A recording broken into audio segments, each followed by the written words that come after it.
My name is Vivian Pei, and I'm making a Hyderabadi biryani. Marinade for the chicken. Ingredients.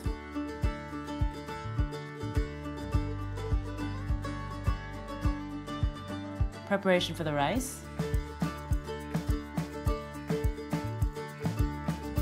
The dish actually is one that I was introduced to many years ago when I first moved to Singapore, and a Nepali friend of mine, she'd gone to school in Delhi, she actually had made it for me once, and I thought it was really delicious. And as much as I love biryani, all the different types, some of it can be quite heavy, and I thought this one was lots of flavor but just that little bit lighter, so I asked her to teach me how to. So we've already done things like marinating the chicken, which is where we've soaked the rice, so that's important. Now we're gonna make the fried onions. We will layer the rice and the chicken with the fried onions. So I've got some nice coriander. The way I like to attack it is really just kind of rolling it into a ball and start chopping.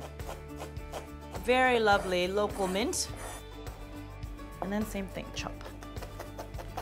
Okay, so now we've done all our chopping. We're gonna fry some onions. There's a fair amount of oil in here because I want it to cook quite quickly.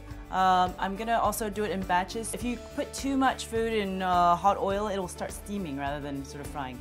How do you know if the oil is hot enough? Well, if you have a wooden utensil, just stick your utensil in the oil, and I don't know if you can see, but if it starts bubbling around, that means basically that it's hot enough. So now we can go in with our onions. So I'll do about half. So basically, apart from a few pieces, I think we're there.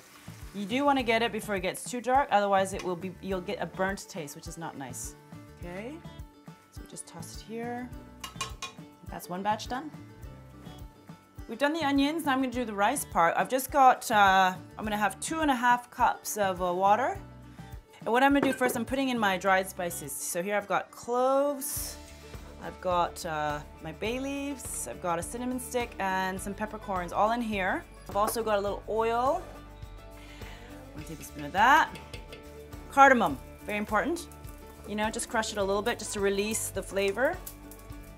And then throw that in also. What we want to do is we want to make it come to a hard boil to get sort of the spices and the flavor started to come out of the spices first. Please use basmati rice because it makes it nice and fluffy. And all I've done here is I've washed it until the water runs clear, and then I've soaked it for about, I think it was like 20-30 minutes, and then strained it. Now I've got that going full blast. I'm going to turn it down, add my rice in.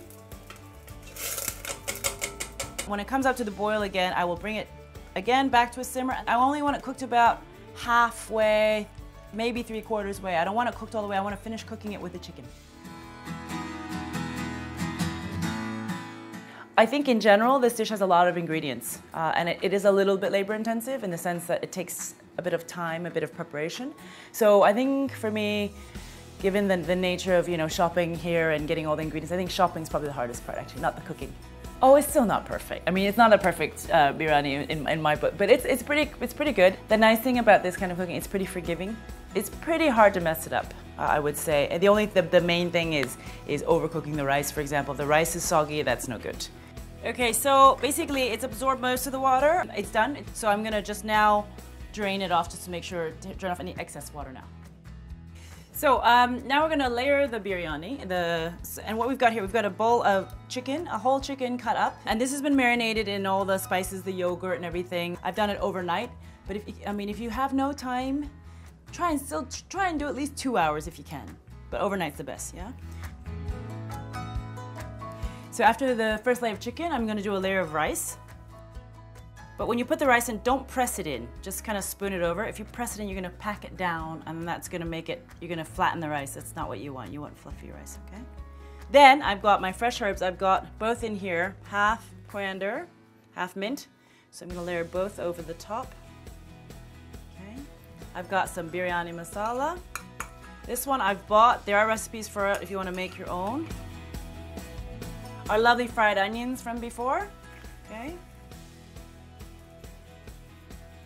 And here is just some saffron that I've just warmed up in some milk.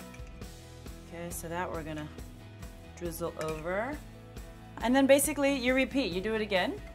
So again, I've got my chicken.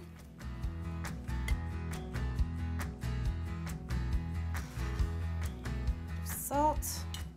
our biryani masala. And some ghee, just to finish off with. I mean, I think the dish itself is it's quite a classic Indian dish. I mean, if you look, in fact, in Singapore, Hydrabadi biryani is everywhere. I think everyone has their version, like many recipes. So I couldn't really speak to the history of it or how long it's been around in general. But like I say, in my life, it's been around for about at least probably 10, 12 years. So if you use gas in particular, there's all different styles. It's a diffuser. It's a big copper plate that you put on a flame, and what that does is it makes sure the flame is very even. It's not, so it doesn't get overcooked. Okay, so the dum method, which is in the recipe, it helps to seal in moisture. Clean kitchen cloth, dampen it, squeeze out any excess water, put my lid on top, I wrap the lid up with the cloth, and then it looks like that. The biryani has cooked for about 20 minutes, 25 minutes, and then you have to let it sit. That's very important, the resting period, okay? So that should be at least 10 to 20 minutes. Okay. There we go. It's looking pretty good. And what you want to do now is you take a fork and you want to start just lightly fluffing the rice, just to make sure you don't compress it. You want the rice to be fluffy. And that's basically it. Now all you can serve. I mean, sometimes I just serve directly from here. I put this on the table. I put my bowl of raita on the side, whatever accompaniments, and you're good to go. So this for me is, it will always make me think of this friend of mine, who I'm still, very near and dear to, and her family, and how they make it. And because it's such a big dish, it's a very, once you make the whole pot, you can feed a lot of people. So it's great for socializing. It's great to have friends over. You make the one pot, a few little side things, and you're sorted.